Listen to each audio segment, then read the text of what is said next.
Hi guys, I'm Tori and welcome to my channel where we thoughtfully talk about celebrities and pop culture situations and lessons that we can learn from them that we can apply to our everyday lives so that we can achieve our own success. This is my very first YouTube video, so please be kind in the comments.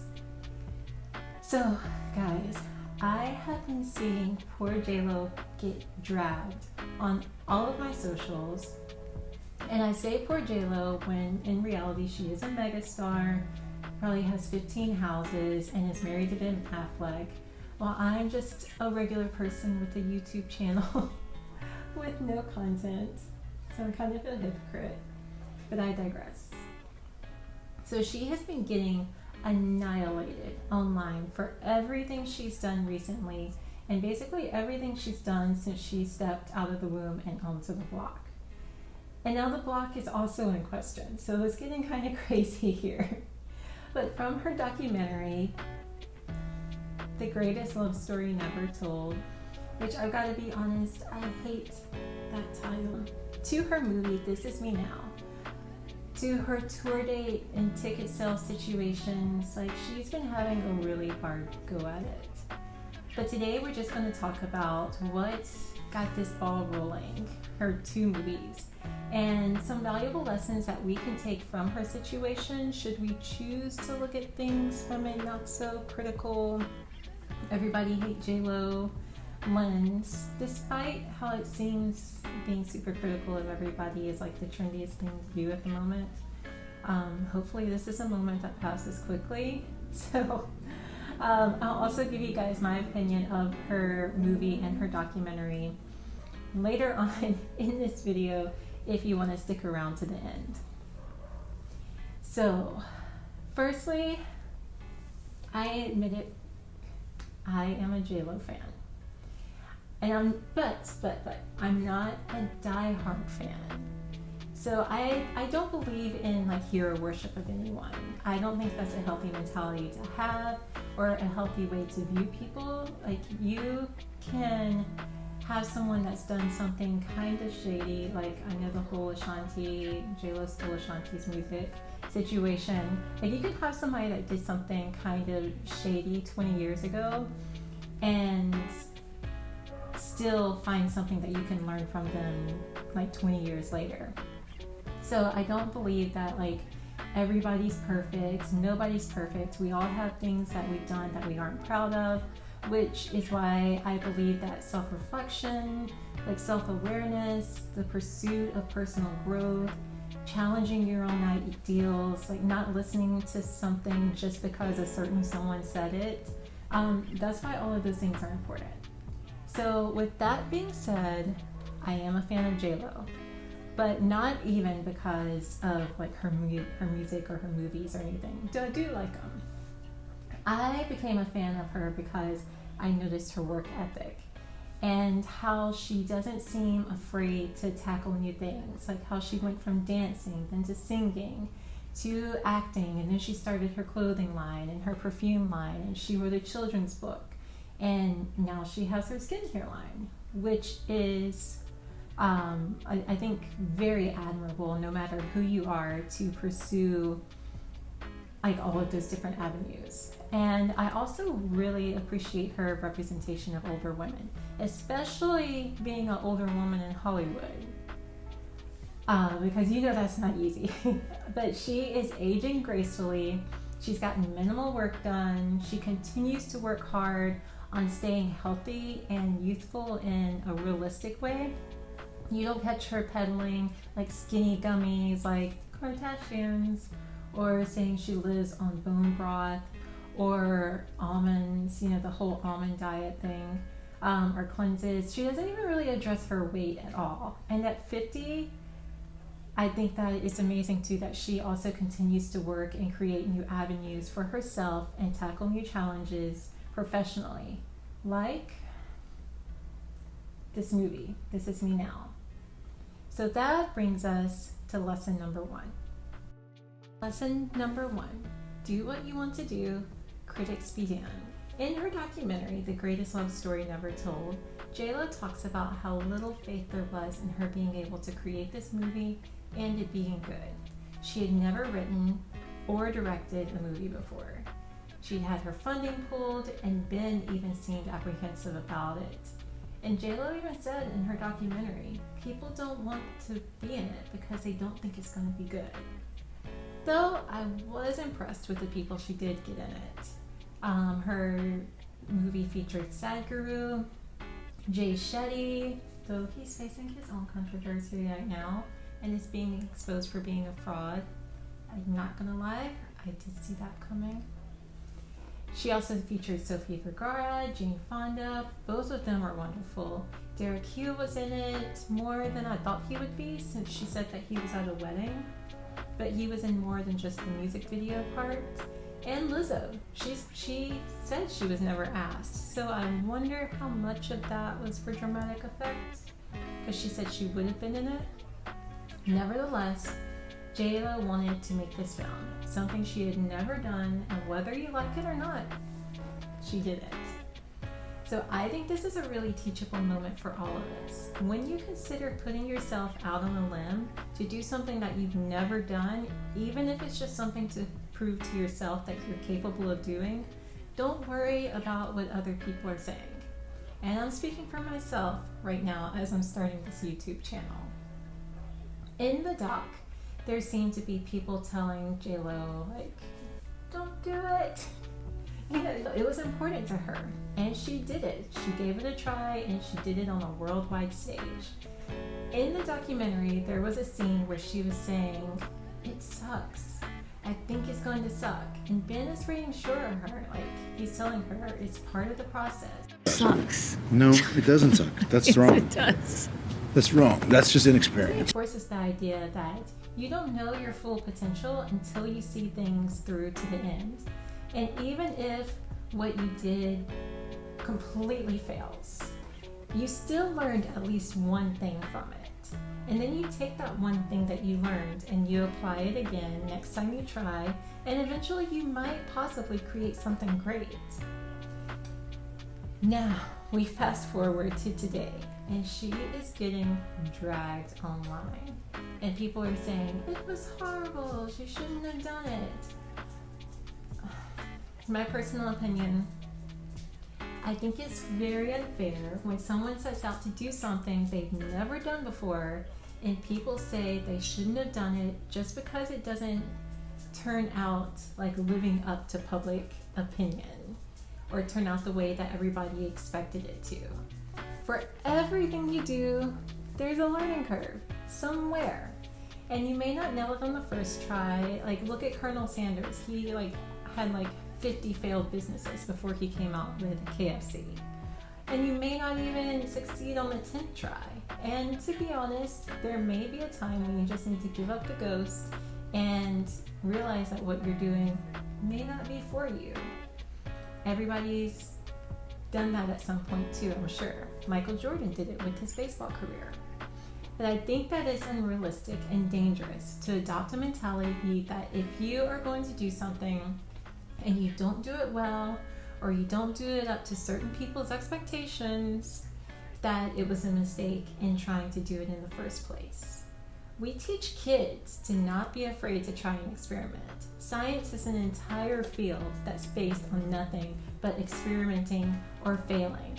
I find it sad that as adults, that sense of belief, that willingness to take a risk and just see what you are capable of, regardless of what people think of you, it seems to be dwindling. And we're demanding success straight out of the gate and not giving ourselves and the people around us the grace to fail and to learn from our failures or to learn from their failures without being super critical of them. I personally think that this could be a lesson to us all to just go for it and do the thing, even if your loved ones are like Ben and like, we can wrap this up, tell these people to go home and watch Good Will Hunting and forget that this ever even happened. He wasn't that bad, but he did seem a little nervous. So I don't think that you have to be a fan of anyone in particular or even a JLO fan to find going out on a limb and trying something that you've never done, especially on a worldwide stage, or even just in front of the people at work or your school or your family and friends. I don't think that you have to be a fan of anyone in particular to find going out on a limb and trying something new in front of anybody besides yourself admirable. And that brings us to lesson number 2. Lesson number 2, find yourself a Ben. Guys, JLO is not miserable with Ben, and Ben is not miserable with JLO. I know people tend to judge him on his resting bitch face, like, they've always done, but he loves her. And I actually enjoyed seeing Ben and JLo's relationship in the documentary. He truly does admire and support her. I also noticed this when he spoke about her in the Super Bowl documentary before they got back together, which in my opinion, if you want to watch a documentary on JLo, I think that one was way better, and it kind of set the standard for what I was expecting this documentary to be like. But the greatest love story never told. Oh my gosh, that title is so over the top. It just kind of missed the mark. It wasn't horrible, but at parts, I'm not gonna lie, it kind of was a little cringe. But it was cute watching him explain equipment to her. It was sweet watching him try to reassure her about her movie, despite him being kind of nervous about her undertaking it. And they really, honestly, they seem like they have a good thing going. So I think that could be our lesson to us. If you care about someone and they are hell-bent on doing something, a good partner supports them and helps them as much as they can. And that's what I saw here. He made it very clear he's not a fan of the media. He values his privacy. That's something that we've always known about him.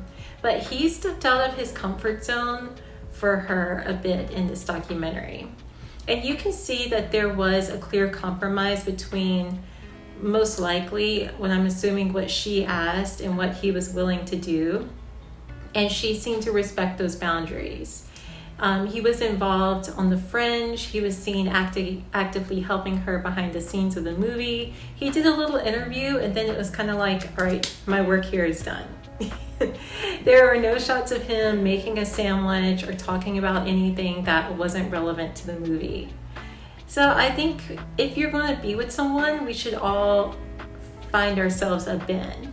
Find someone who is willing to meet you halfway and compromise like he did by being in the documentary, who will be honest with you when you want to do something and they're a little, apprehensive about it.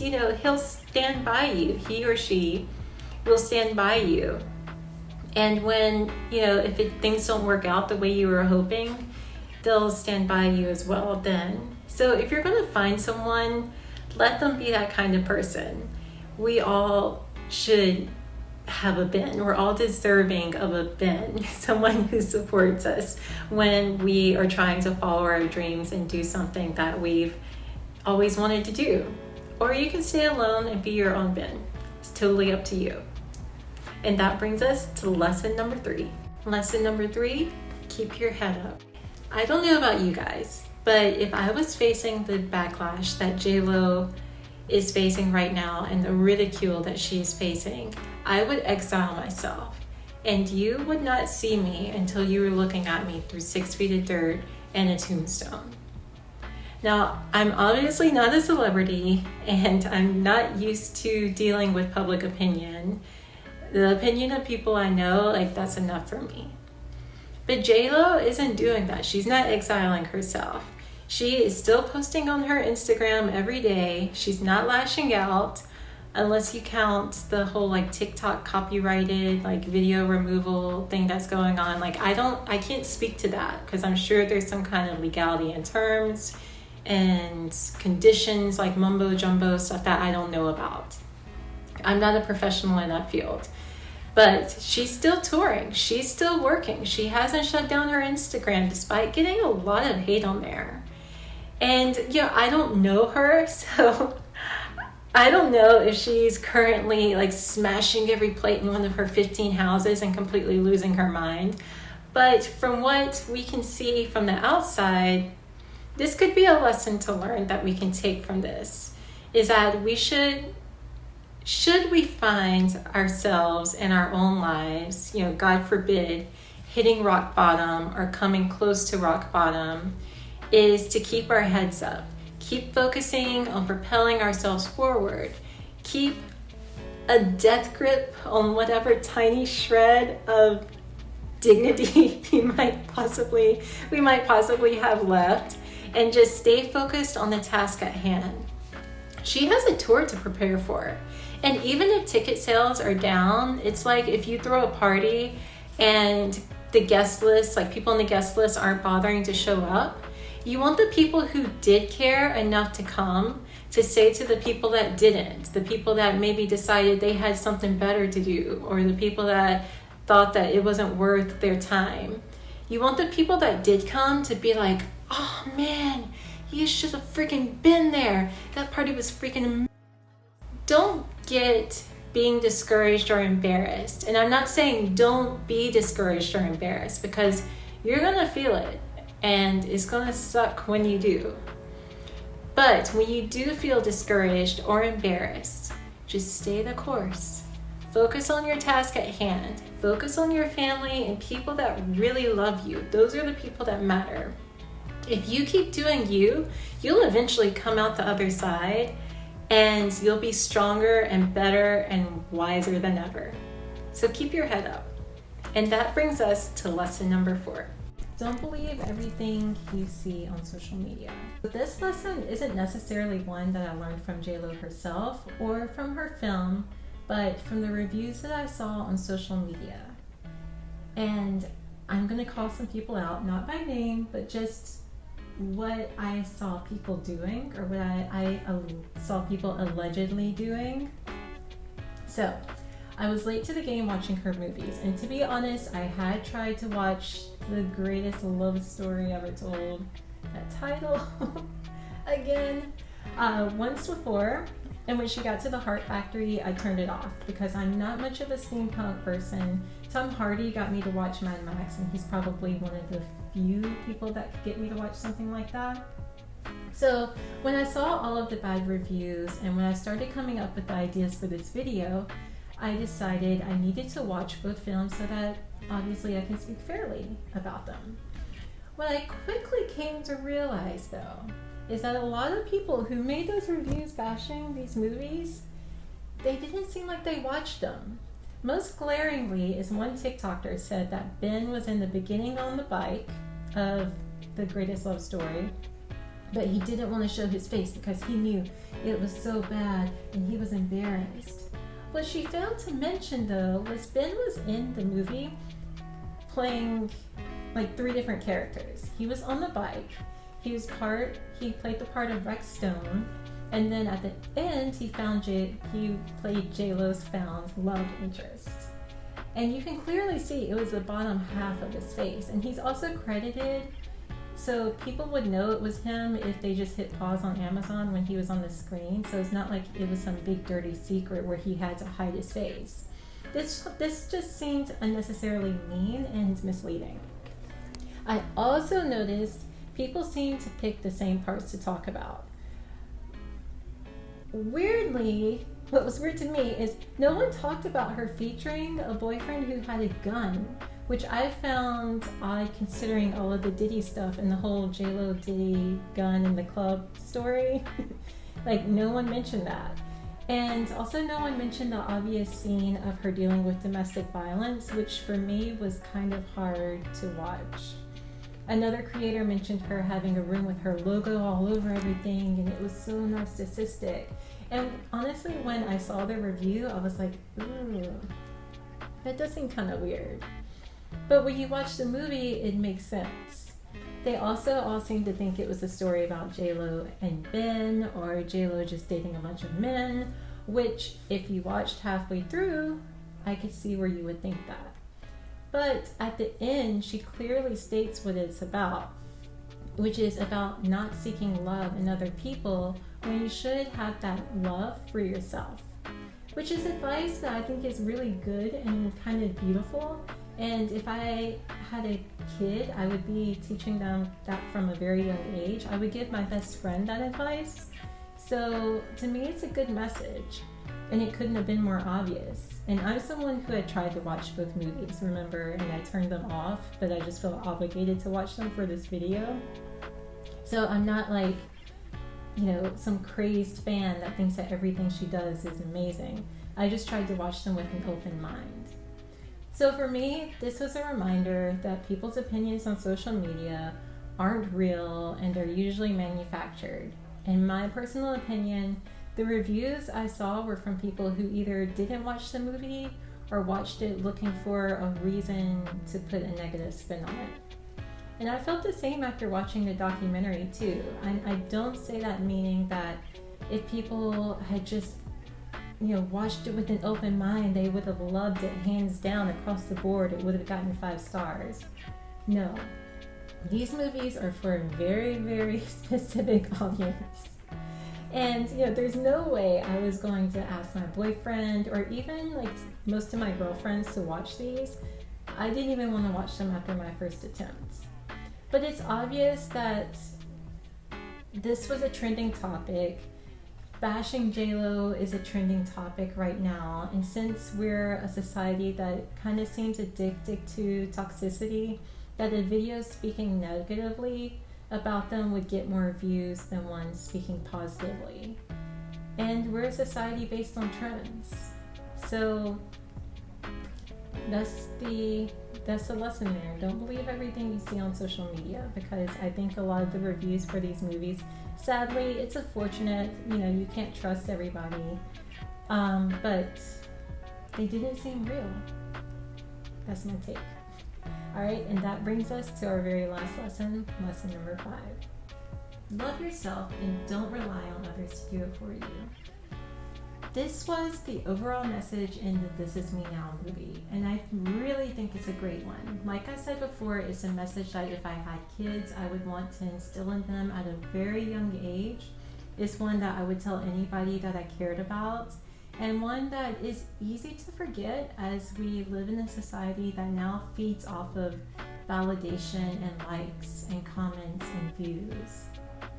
I see people in comments on social media insulting other commenters because they have fewer followers.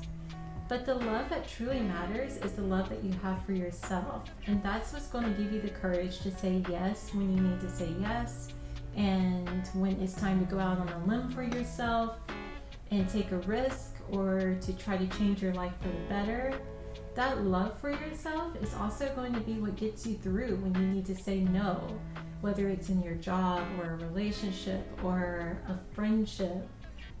And when you need to speak up for yourself, that love for yourself, that is what's going to get you to put the brakes on whatever situation that you're in and say, listen, what we're doing right now is not working. We're going to have to try something different or go our separate ways.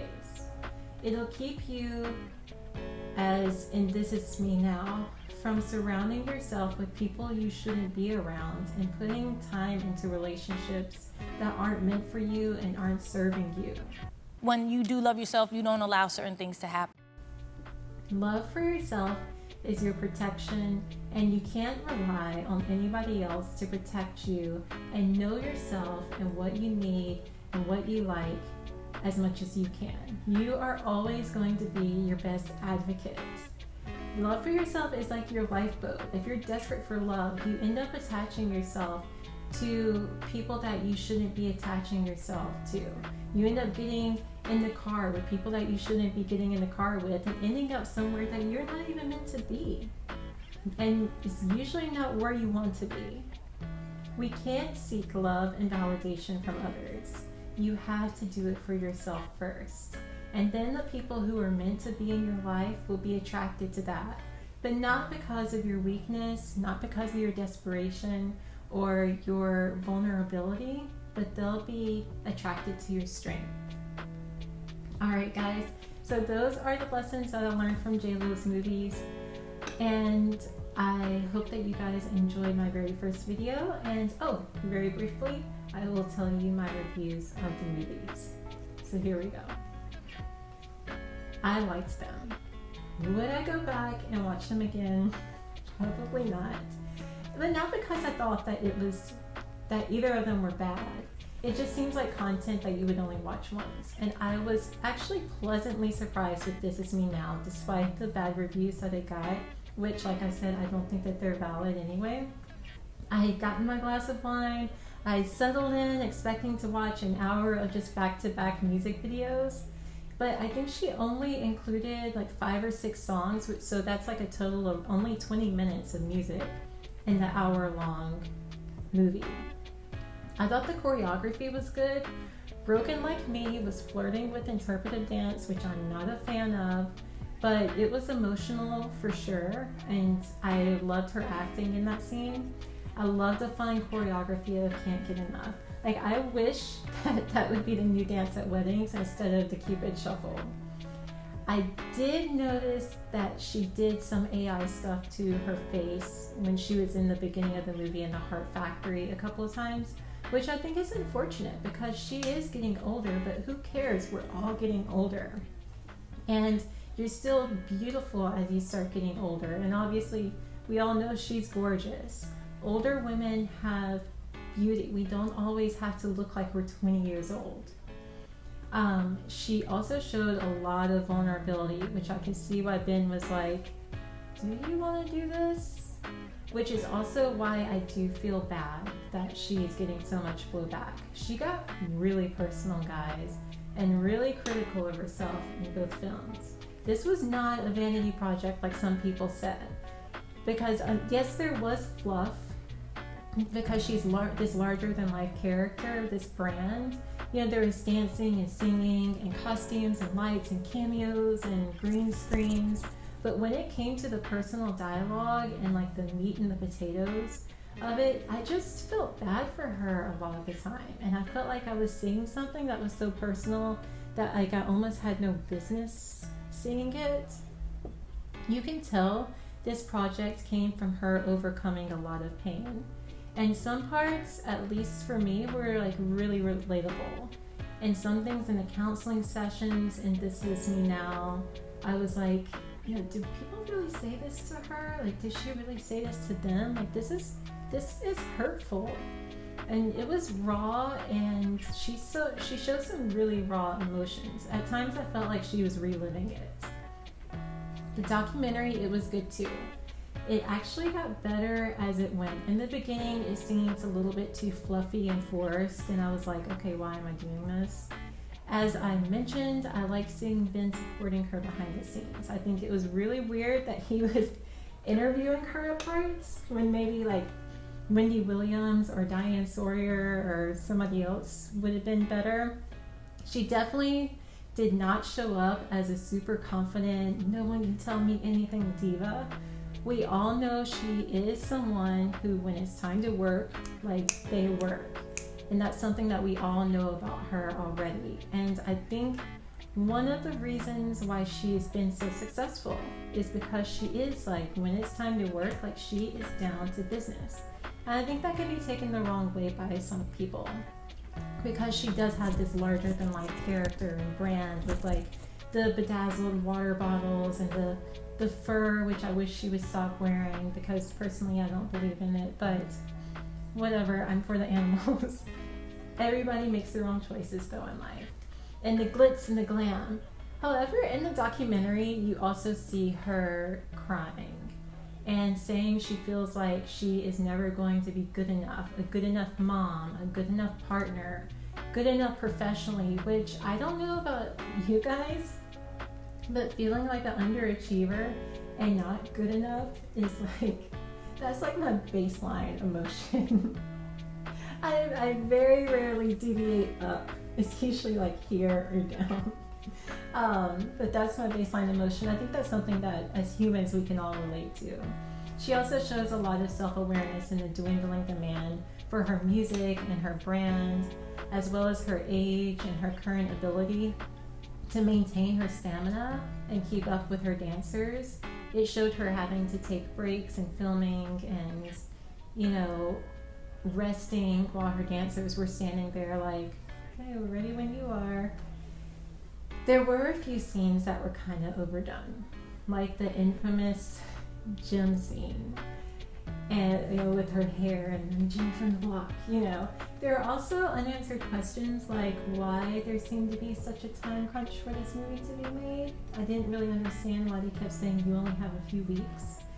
I think that may have been like a dramatic liberty that they took with the whole movie to try to give it some extra emotion, and also with the whole trying to get people to do it, like when Lizzo said she was never asked, like why would she say that? But overall, I think if you watch these films with no expectations, I'm not saying keep your expectations low, but take them for what they are. Don't expect In the Heights, from This Is Me Now, and don't expect The Greatest Love Story Never Told to be like a David Attenborough documentary. Just take them for what they are and enjoy them. So, alright guys, that is my attempt at putting a positive spin on this whole JLO PR mess. I think for most situations in life, we can find a way to learn from them, and this one is no exception. So tune in here next week where I will be posting another video discussing another celebrity who I haven't decided on yet, but it'll be good, and things we can learn from them to achieve success in our own lives. Alright guys, take care. Bye.